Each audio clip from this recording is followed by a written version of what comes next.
इतकी मोठी चूक कसं काय कोणी करू शकतं खरंच, आणि ती धीरजने आज केली होती. काय केलं होतं हे व्हिडिओच्या एंडला तुम्हाला नक्कीच कळेल. त्यासाठी तुम्हाला व्हिडिओ पूर्ण बघावा लागेल. तर आज होता माझा बर्थडे आणि मस्त असं सरप्राईजसुद्धा त्यांनी दिलं होतं. मस्त आम्हाला मूवीला घेऊन गेला होता आणि धैर्य आम्हाला किती कोऑपरेट करते माहिती नाही. हे सेलिब्रेशन आम्ही रात्रीच केलं होतं मस्त. तर इथे छानशी अशी छोटीशी पेस्ट्री आणली होती आणि आम्ही पूर्ण तयारी करून घेतली. धैर्य झोपली होती, पण 12ला 5 कमी असताना धैर्य बरोबर उठली आणि सेलिब्रेशनमध्ये पार्टिसिपेट केलं. पण तिच्या येण्याने मला खूप चांगला आनंद वाटला की बरं झालं ती उठली. मला ते रिग्रेट पण नाही झालं की मी केक कापते आणि ती नाही उठली. सो आम्ही मस्त असं सेलिब्रेट केलं इथे 12 वाजता मस्त. Happy birthday Tanuja. Happy thank you. Birthday to you. Happy birthday to you. Happy birthday. Happy birthday.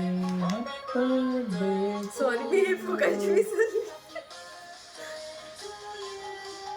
बघा, मला केक कापायची किती घाई होती की मी केक कापला आणि नंतर मी मेणबत्ती विझवली. माझ्या आधी लक्षातच नाही आली ती गोष्ट, कारण कधी एकदा पेस्ट्रीवर ताव मारते असं झालं होतं. त्या एक्साइटमेंटमध्ये मी ही गोष्ट विसरून गेली. पण खरंच धीरजनी खूप छान असं सरप्राईज दिलं होतं आणि त्यांनी मूवीचे तिकीटसुद्धा बुक केले होते. बर्थडेची एक्साइटमेंट ना सगळ्यांनाच असते आणि तशी मला पण होती. मला जास्त हेच होतं की धीरज माझ्यासाठी काय करेल, म्हणजे जे माझे जवळचे लोक आहेत ना त्यांचंच मला जास्त एक्साइटमेंट होती की काय असेल. नंतर आम्ही मूवीला गेलो, त्याच्या आधी आम्ही पेट पूजा केली होती. तर का केली होती ते सुद्धा सांगते. झालं असं होतं, आम्ही मूवीला गेलो 11 वाजता. आमचा मूवी होता अभिरुची थिएटरला, आमच्या घरापासून फारच जवळ आहे. सो आम्ही 10:30 वाजताच निघालो होतो आणि गेलो 11:45 गेलो. आम्ही एंट्री केली आतमध्ये आणि त्यांनी आम्हाला सांगितलं तुम्ही तिकीट नीट चेक करा. नंतर आमच्या लक्षात आलं की हे तिकीट अभिरुची थिएटरचं नाही आहे. सो ही चूक झाली होती खूप मोठी आणि खूप असं रिग्रेटसुद्धा होतं की असं का केलं धीरजनी. पण इट्स ओके, आम्ही परत दुसरी तिकीटं काढली आणि 1 तास वेटिंग केलं.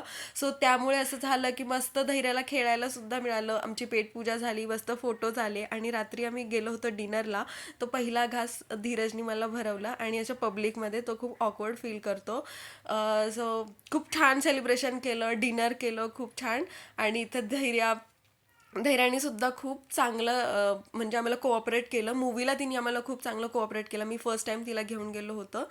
हॉटेलसुद्धा खूप छान होतं. मी लॉंग व्हिडिओमध्ये सगळं शेअर केलं आहे. जर चॅनलवरती तुम्ही नवीन असेल तर प्लीज सबस्क्राईब करा आणि फॉलो करा. चला, बाय.